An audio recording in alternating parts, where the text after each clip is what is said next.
All right. It's a great day, everyone. I am Mr. Vicente Revota, and I am here to share to you, okay, our best practice in implementing the Catch-up Friday. So, ang daming mga changes. Ano po? So, pagpasok pala ng January, kumbaga sa atin yung mga changes tulad ng pag-implement ng bagong-bagong Catch-up Friday. So, parang alam mo yon, nauna yung kick-off muna bago ang orientation sa atin ng mga nasa taas. So anyway, talagang ganun ang buhay natin sa DepEd. Dapat lagi tayong ready pagdating sa Catch-up Friday, sabi nga nila.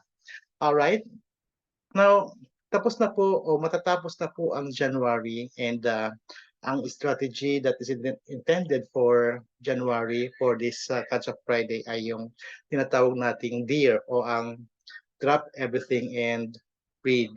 So, this coming February, 2 araw na lang po at February na, tayo po ay magbabago ng estilo sa pag-implement ng Catch-up Friday. So, may dalawang paraan po yan, yung intervention at saka yung enhancement type of activity.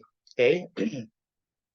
So when we say intervention, ito po yung mga batang kinakailangan talaga ng intervention para mas matutong magbasa at mag-comprehend ng kanilang mga binabasa o binasa. Okay? So yung enhancement naman ay para sa mga advanced na mga learners natin. So they can learn, they can read independently. So pwede ting iwanan, pwedeng mag-silent reading. Basta ang halaga sila ay nagbabasa and magkapag-cooperate sila doon sa mga activity in relation to the reading text that we have read. Now, I'm going to share to you the teaching guide that we have adopted also from the memo. Okay? Pero medyo minodify namin ng konti. And syempre, para mas papadali ang implementasyon and para mas papadali ang preparation. So, let me share my screen. Nasaan ka na?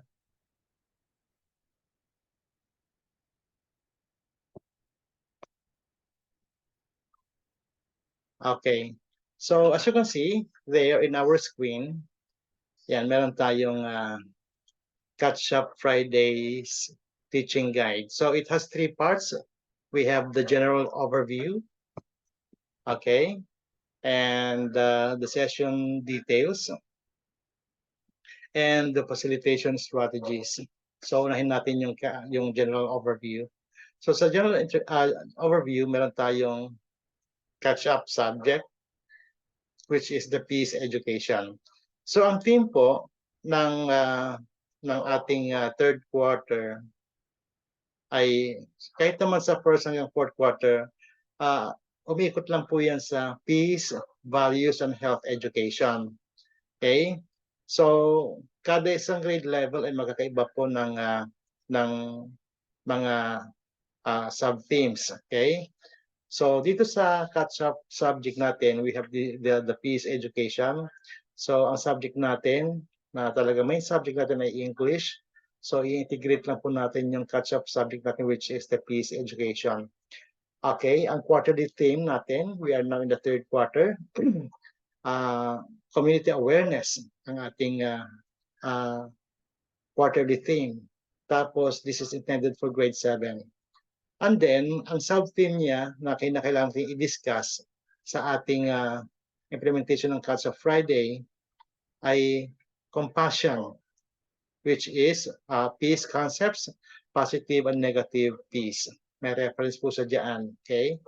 Ang ating duration ng time or length ng ating session with the learners ay 55 minutes. Okay? So, naka-base po yan doon sa ating DepEd Order 21 Series 2019. Ang date of implementation ng Catch-up Friday na ito ay February 2, 2024. Ang time ay 10 to 10:55, so we only have 55 minutes. And then, syempre, hindi lang yan ang time mo. So, kung meron kang 5 teaching loads, that Friday ay kailangan ilagay mo lahat ng oras. Okay? Dito sa my time. Okay, sa part 2 naman, we have the session details na hindi ko lang napalitan tong ano yung parang sa DLL natin ang tawag dito ay content. So siguro ang pwede ilagay dito sa session title ay words or expressions that complete an analogy or whatsoever. Okay? So, ang session objectives natin at the end of the lesson, at the end, so meron pa dapat na word na end dyan. So, nagmamadali tayo mag-type. The students should supply other words or shall supply other words or expressions that complete an analogy. Andyan po yung code niya. So, kailangan ilagay natin ang code. Tapos, ano yung i-integrate natin? So, idagdag natin. So, through reading a text, reflecting positive and negative piece. So, yan po ang natutunan namin sa orientation namin sa division office o sa division ng Dasmariñas initiated by our CID. Okay? So, parang sa isang objective, pinagsama na po yung main objective sa yung i-integrate na topic with regard to peace education. Of course, ang reference natin ay ang K-12 Basic Education Curriculum. And then, ang ating materials, just like you see, ay naandyan po. Dumako tayo sa part 3, which is the facilitation strategies. So we have 3 columns. The first column is the component, second, duration and activities. Dito sa components, meron tayong mga different parts, which is the first one is activity, and then ang implementation activity na yan ay 30 minutes. So, ang specific activity, we have this pre-reading activities, we have the during reading activities, and the post-reading activities. Yung mga nandyan po ay optional. Kung gusto nyo i-follow ay okay lang din. So, dapat meron po siyang tatlong parts ng reading. Okay? Activity. So, ibig sabihin yan, talagang this is for intervention ng mga bata na belong sa grade 7. Okay? And then, the next part of the component is the reflection. So, it only has 10 minutes. So, dalawang questions: who are involved in maintaining peace and order in the community, in the school, and in the family? Okay?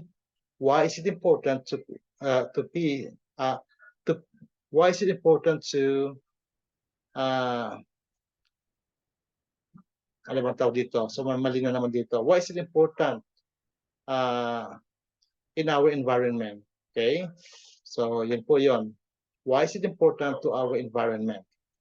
And then wrap up, we have 10 minutes also. So meron tayong ano diyan. So para i-summarize po yung buong lesson, which is for you, what is positive and negative peace?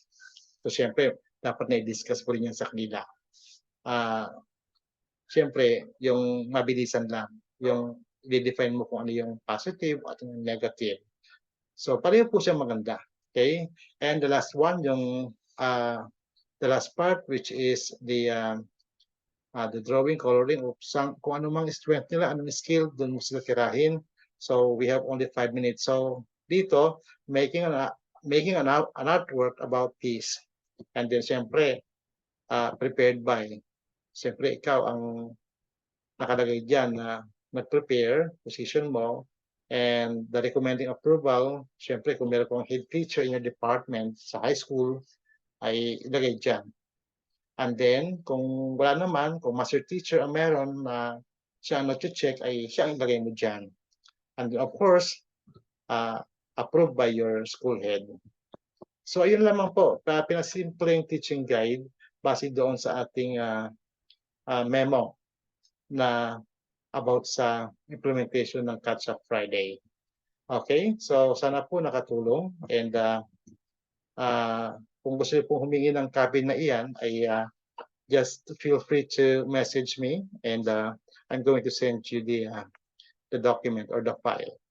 So, pwede rin po kayo magtanong kung ano yung mga ibang concerns po natin.